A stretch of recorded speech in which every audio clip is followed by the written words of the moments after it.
মানসম্মত হেলমেট ও নিরাপদ গতি কমবে জীবন ও সম্পদের ক্ষতি। এই প্রতিপাদ্যকেই সামনে রেখে জাতীয় নিরাপদ সড়ক দিবস 2025 উদযাপন উপলক্ষে সাতক্ষীরায় র্যালি ও আলোচনা সভা অনুষ্ঠিত হয়েছে। বিআরটিএ সাতক্ষীরা সার্কেল এর আয়োজনে বুধবার সকালে জেলা প্রশাসকের কার্যালয় প্রাঙ্গণ থেকে বর্ণাঢ্য র্যালি বের হয়ে শহরের প্রধান প্রধান সড়ক প্রদক্ষিণ করে জেলা প্রশাসকের সম্মেলন কক্ষে আলোচনা সভা অনুষ্ঠিত হয়।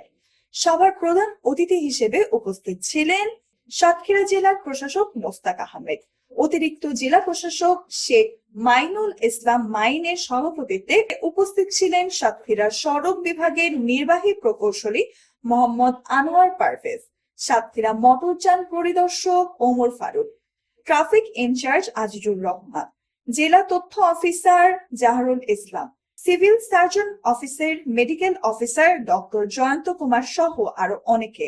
সভা শেষে 10 জনের মাঝে হেলমেট বিতরণ করা হয়। Nusrat Jahan, এভরিএন news desk.